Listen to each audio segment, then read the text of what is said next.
Minecraft is a game that isn't exactly known for its realism. Everything from trees floating to Steve's ability to carry essentially infinite weight effortlessly shows this. But one other unrealistic aspect to Minecraft that is far less mentioned is Redstone. Ever since Minecraft's inception, we've used Redstone to create all sorts of crazy things. But all of that relies on a system of infinite free power. But what if it was realistic?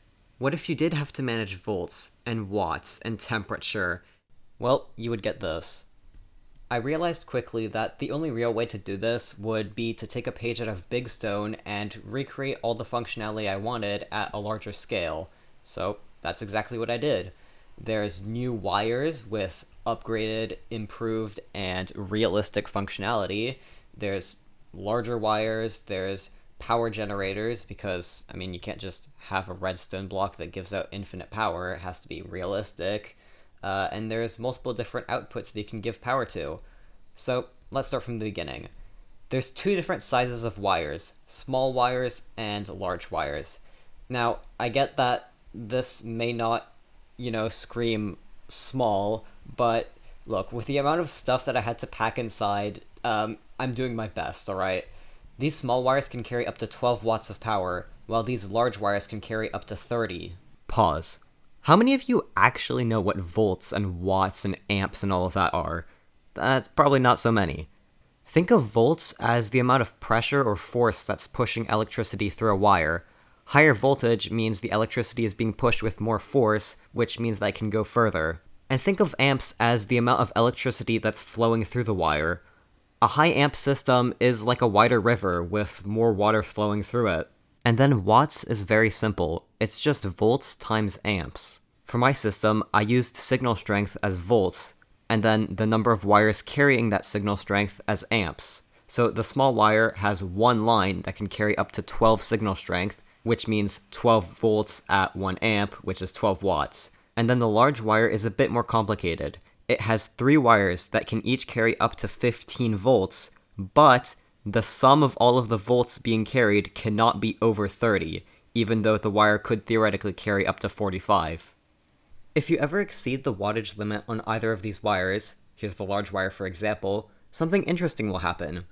As I mentioned before, this large wire has a 30 watt limit, and each lever I place gives out 15 watts. So this is fine, this is 15 watts. This is 30, which is right at the limit, which is still fine. But if I add a third lever, that would be 45 watts, which is too much. If I do that, you'll see the wire is going to start to smoke, which is it signaling that it's overheating from having too much power running through it.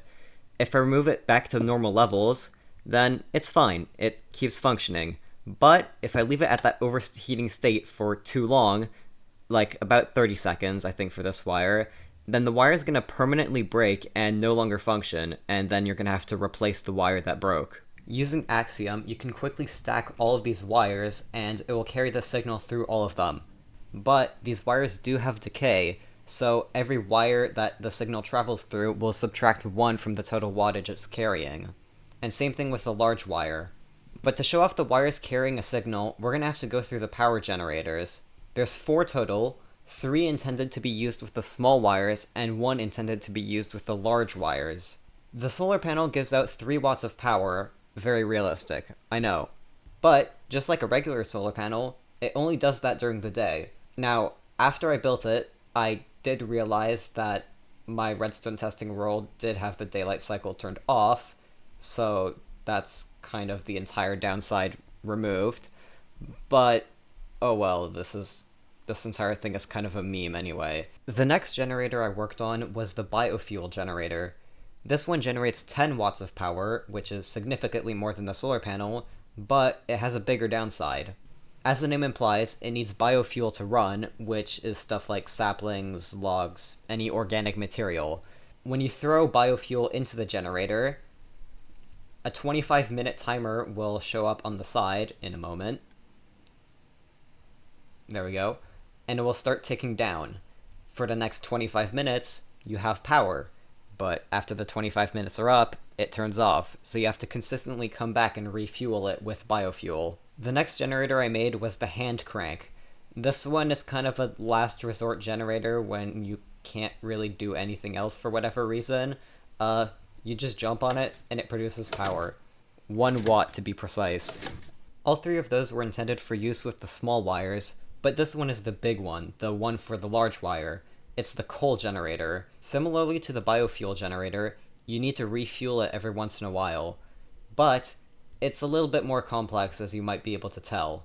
To start off, I'm going to completely refuel it, which you can do by throwing in a coal block.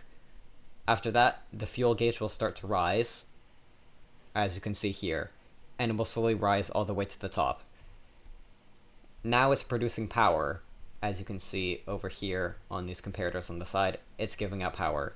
Right now, it's giving out 12 watts of power, which might not seem like all that much, but this is in low power mode.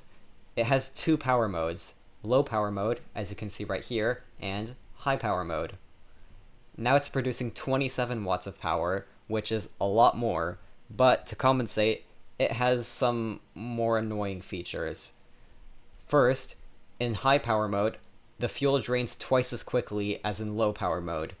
In low power mode, it takes up 1 lamp every 5 minutes, but in high power mode, it's only every 2.5 minutes. There's 10 lamps total, so high power mode only lasts 25 minutes, while low power mode lasts 50. And then there's this gauge. In high power mode, and exclusively high power mode, every few minutes it will randomly move left and right. If it ever hits one of these edges, the power turns off, and you can use these arrows on the side to guide it back towards the center. I'm going to quickly speed up the game to see if I can catch it moving, because it is pretty slow.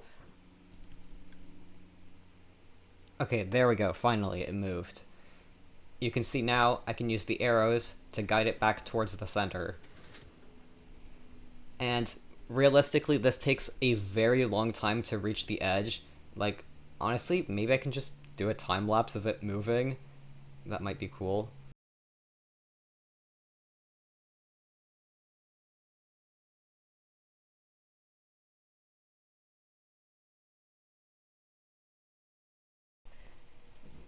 And there you can see, after almost 1 full hour, the gauge hit the red.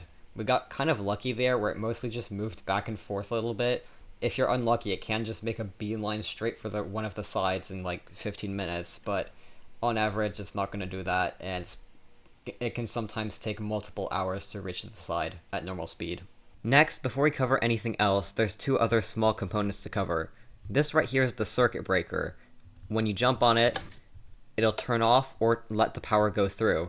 Here, it's turning off the power and not letting it come through this side, and like this, it is letting the power go through, so you can quickly just shut off the power if needed. And then this right here is the voltometer. It shows how much power is coming out of it. It's pretty simple, so right here you can see 1 watt is coming out of it, because the solar panel produces 3 watts, there's 1 watt of decay right here, and then 1 watt of decay in here, and it specifically shows the wattage after the decay for this one is calculated. And then there's another cool component. This one is the battery. You can input power on this side to charge the battery, and then on this side, if you connect a wire to this side and then activate these note blocks, it'll start producing 6 watts of power, and always 6 watts of power. You can charge it with any amount of power you want, and it shows the power over here. If you charge it with more than 6 watts while it's outputting power, then the charge will go up, but if you are charging it with under 6 watts, or if you aren't charging it at all, then the charge will go down. I believe that it has a real-world equivalent of about 0.75 watt-hours of charge, and I've kind of forgotten by now, but I think that it takes about 7 minutes to go from full to empty before needing another charge. This is another interesting component. Basically, it takes up the 3 lines that make up the large wire, and splits them out to make each of them individually accessible from a small wire. So you can input power to any of these sides with a small wire, and then it'll correspond to that line. You can see right here, this corresponds to the top line on the large wire over there. This one corresponds to the middle line, and this one corresponds to the bottom line. And it also goes the other way around. So if you connect a large wire to this side, it will split the power coming from the large wire into the 3 small wires. And then finally, we have the outputs. There aren't that many, there's only 2, and both of them are light-based. But let's go through them. This right here is the LED. It connects to a small wire, and if it gets exactly 2 watts of power, it'll turn on like so. If it doesn't get 2 watts of power, say it gets 3 watts or 1 watt, it just won't turn on. I didn't have the space inside of here to fit an entire overheating circuit, so it just doesn't turn on. And then this right here is the spotlight. If it gets exactly 15 watts, that's 5 volts over 3 amps, then it turns on. And similarly to the LED, if it doesn't get that power, then it just simply doesn't turn on. And here it is turned on. You can see I just used a couple of batteries to get to that 15 watt power using the, I don't even have a name for this component, but this component right here to get to the 15 watts of power to turn on the spotlight. And that's everything covered.